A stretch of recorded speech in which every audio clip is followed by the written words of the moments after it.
You need to hear this.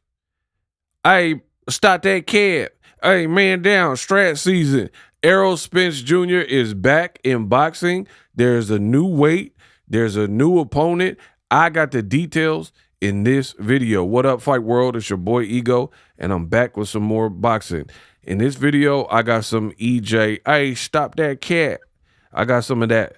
Now, I tell you all the time, follow me on the gram. If you follow me on the gram, you would already know this because I posted this a little while ago. 158-pound catch weight. For those who are new to boxing, a catch weight is, we have weight classes in boxing, right? Catch weight is where there's an agreed upon weight that's pretty much in between two established weight classes. Like if we have 140 pounds and 147 pounds. So somebody like Shakur Stevenson wants to fight Devin at a catch weight of 144 pounds. So he doesn't have to go up all the way to 147, but Devin doesn't have to come down to 140. That's all that is. Errol Spence Jr., his next fight will be at a catch weight of 158 pounds.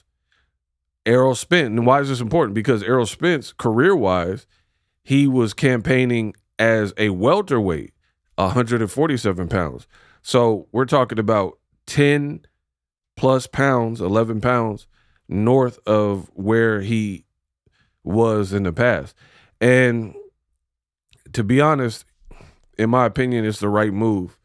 And some people won't understand it because they don't understand boxing. But allow me to clarify.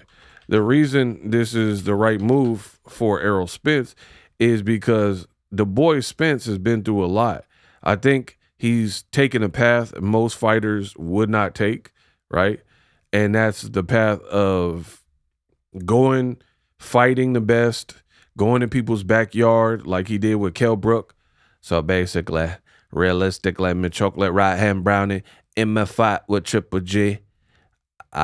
Basically, right? Not everyone's going to do stuff like that and have 30,000 fans against you in your title opportunity. A lot of people want all of the advantages, you know what I mean? Things like that. They're not going to be a road warrior. There are certain people like that are gifted. Errol Spence, Alexander Usyk, they don't have a problem being road warriors and going to the opponent backyard. So shout out to them. But personal life, that bled over into his career is, we all know he went through a nasty car accident after the Sean Porter fight, right? That in and of itself was traumatic, I would imagine. And some people would have never, ever fought again. You know what I mean? Errol Spence, being a warrior, he came back and gave us 3 fights. Danny Garcia, which was already scheduled kind of before the accident. You got your Dennis Ugas fight. And then he fought, of course, Crawford, and that's his only losing effort.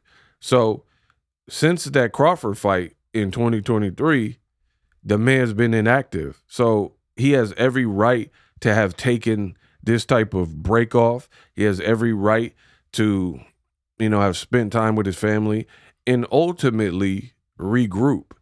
Because I'm going to tell you what, if these fighters fought how y'all want them to fight on social media and they listen to boxing Twitter, these guys will be cooked. Their shelf life, you only have a shelf life of probably this big as a boxer because your body breaks down, grueling training camps, punches to the head, sparring. If you get knocked out in a pro fight, you lose or get bludgeoned and beat up. All of these things shorten your window, right? So training camps, running miles, that's a lot of wear and tear on your joints, your knees, your ligaments, right? And then that's not even nothing to do with getting punched in the head. That's just from running miles, You better run, Forrest, run, Forrest, run. That's just running. That'll break your body down. Ask any runner. I don't got to do this, but ask any runner. Then you add the dehydration of making weight cuts. horrible for your body. You know what I mean? Think about some of these fighters, they're losing 25 pounds in 2 days, a week, 32 pounds in a couple of days. All that stuff is not normal. Then you compound that with the fact that you getting punched up in the head, which is also not natural, right? And it's just a recipe for a sport that we all love in boxing. But again, the window is not really long for people. And the better you take care of yourself, the Floyd always said, the least amount of punishment you take in that ring, the more you could preserve yourself. So there are some people like the great Floyd Mayweather and Bernard Hopkins, ate right, ate clean, used their body as a temple, didn't do a bunch of drugs and drinking all the time, mindful on their defense. You know, you can extend that, but yet and still, everybody got a shelf life. So Errol Spence, I'm very happy to hear that he's back, and he deserves a break. And, you know, he picked now to come back, so I'm not mad at it. But the catch weight is a thing, according to my sources, and I think that's the right move for him. As far as the opponent, Errol, hey, stop that cat strap season. Man down. Yeah, I definitely, right? You know, Errol got that Texas Southern draw. Shout out to my people in Texas. Shout out to all the followers in Texas. But I think the opponent is actually the perfect opponent for him because they're kind of in similar spots. Tim Tszyu, warrior. Errol Spence, warrior. Errol only got one loss, and y'all disrespect him. Tim Tszyu got a couple losses. Errol been stopped by Crawford. Tim Tszyu been stopped by Fundora and Murtazaev. And, you know, he has a loss there. So that is the rightful fight to come back to. Errol Spence, I am so glad he's not fighting Sebastian Fundora, which was a fight at one point that was heavily rumored.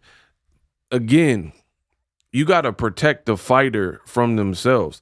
And that's no disrespect to Errol Spence, but I mean, you do the math. Fundora is 6'7", so that's already a lot for people to deal with, just based on the man being built like Slender Man and being tall. He's a good fighter. He's a champion, and he's been winning and knocking people out.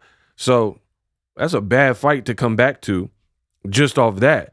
Then you couple the fact that Errol Spence got stopped in his last fight. Last fight wasn't at 154, right? Been out the ring for over a couple years since 2023. So you've been out the ring 3 years in 2026. Your last fight, you got stopped. Everything about the Fundora fight says, and here's a picture of it. Look, they were trying to make this at one point. Look, like, just look at the height difference. This would have been a stupid fight to come back to. That's just my honest opinion. So Tim Tszyu, now we cooking.